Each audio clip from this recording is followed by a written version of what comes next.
ورحمۃ اللہ وبرکاتہ۔ وعلیکم السلام ورحمۃ اللہ وبرکاتہ۔ میرا نام اختر حسین بروئی ہے اور میں نوشہر سے بات کر رہا ہوں۔ ضابطہ اہل سنت سے میرا یہ سوال ہے کہ نماز میں کیا لگانے سے نماز ٹوٹ جاتی ہے؟ السلام علیکم ورحمۃ اللہ وبرکاتہ۔ وعلیکم السلام ورحمۃ اللہ وبرکاتہ۔ السلام علیکم ورحمۃ اللہ وبرکاتہ۔ وعلیکم السلام ورحمۃ اللہ وبرکاتہ۔ محمد وقاص ستاری یونان سے۔ میرا سوال یہ ہے کہ نماز پڑھتے وقت اگر بندے کا فون بج رہا ہو تو اس سے بند کرنا کیسا؟ کیا اس سے نماز ٹوٹ جائے گی؟ السلام علیکم ورحمۃ اللہ وبرکاتہ۔ وعلیکم السلام ورحمۃ اللہ وبرکاتہ۔ میرا نام محمد عمیر اختاری ہے، میں جامع حضرت جلال عبداللہ بلوچستان سے بات کر رہا ہوں۔ عموماً لوگ نماز میں دوسروں کی طرف دیکھتے ہیں، کیا اس سے نماز ٹوٹ جائے گی؟ جی میرا نام محمد بلال اختاری ہے اور میں ننکانہ سے بول رہا ہوں۔ میرا سوال یہ ہے کہ اکثر لوگ کہتے ہیں کہ دائیں پاؤں کا انگوٹھا ہل جائے تو نماز ٹوٹ جاتی ہے، برائے مہربانی اس کا وضاحت کر دیں۔ جی السلام علیکم ورحمۃ اللہ وبرکاتہ۔ السلام ورحمۃ اللہ وبرکاتہ۔ کیسا مقبول احمد بات کر رہا ہوں۔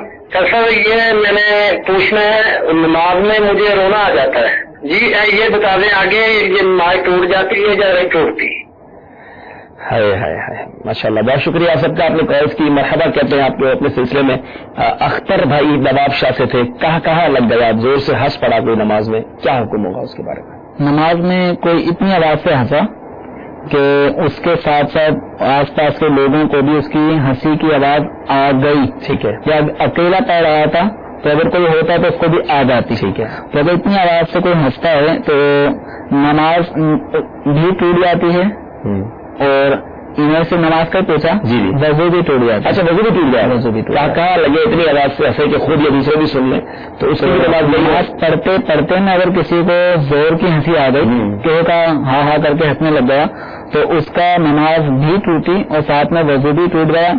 اور اگر اتنی آواز سے ہنسا کہ لوگوں کو آواز نہ آتی، صرف اسی کو آ گئی، نماز پڑھتے میں اگر صرف اسی کو آواز آئی اور برابر والوں کو آس پاس والوں کو آواز نہ آتی تو اس طرح کے ہنسنے کو عربی زبان میں ضحک کہا جاتا ہے، زاد ہا کاف، تو ضحک سے نماز ٹوٹ جاتی ہے، وضو نہیں ٹوٹتا، ٹھیک ہے۔ اور اگر نماز پڑھتے کوئی جنت کا تصور آ جائے یا کوئی ایسی دل پر کوئی ایسی بات آ گئی جس سے یہ مسکرا دیا تو فقط مسکرانے ہوتا ہے جس میں آواز نہ خود کو سنائی دیتی ہے نہ کسی کو آواز آتی ہے، تو مسکرانے سے نماز نہیں ٹوٹتی، ضحک سے نماز ٹوٹ جاتی ہے، وضو نہیں ٹوٹتا، اور کہا لگانے سے نماز کے ساتھ ساتھ وضو بھی ٹوٹ جاتا ہے۔ ایک حدیث مبارکہ میں اس طرح کا مضمون ملتا ہے کہ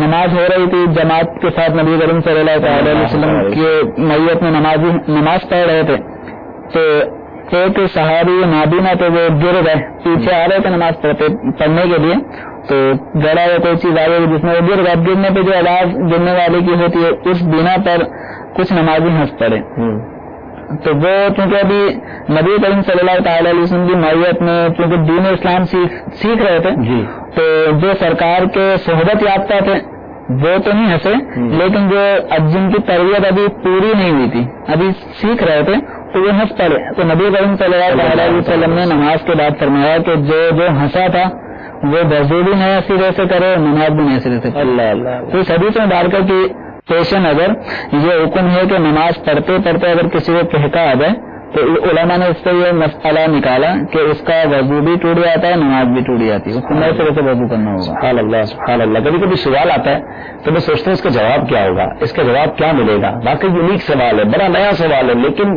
جواب جب ملتا ہے تو پتہ چلتا ہے میرے آقا علیہ الصلوۃ والسلام کی احادیث، پھر ہمارے جو اسلاف ہیں ان کی کتابیں، انہوں نے فقہ اصول مرتب کیے، سب چیزوں کا احاطہ کیا ہے۔ سبحان اللہ، کتنا پیارا دین ہے ہمارا، ہر چیز کے بارے میں رہنمائی موجود ہے، کیسی رولنگ ہے۔ دیکھیں مسکرانے کا الگ حکم ہے، اتنی آواز سے ہنسے کہ خود سنا اس کا الگ حکم ہے، اتنی آواز سے ہنسا کہ سب نے سن لیا یا آس پاس والے سن لے اس کا الگ حکم ہے۔ امیزنگ، الحمدللہ، علم دین کتنی پیاری چیز ہے، سیکھتا چلا جائے۔ باقی میں خود اپنی بات کرتا ہوں کہ میں الحمدللہ جب بھی دارالفتہ اہل سنت کے سلسلے میں حاضری کا موقع ملتا ہے یا احکام تجارت سلسلہ ہوتا ہے یا مدنی مذاکرہ ہوتا ہے، اس کو ہم جو ہے وہ اپنے لیے درجے کی حیثیت دیں، کلاس کی حیثیت دیں کہ میں نے اسے 1.5 گھنٹے میں سیکھنا ہے، اور اگر آپ اس نیت سے بیٹھے اپنے ساتھ کتاب ہو، پینسل ہو، کاپی ہو اور نوٹ کریں تو ایک ایسا لگتا ہے کہ پھولوں کا گلدستہ 1-1.5 گھنٹے میں ہمیں علماء کرام عطا فرما دیتے ہیں. اللہ تعالیٰ ان کو سلامت رکھے, ہماری رہنمائی کرتے رہے, اور انشاءاللہ ہم مدنی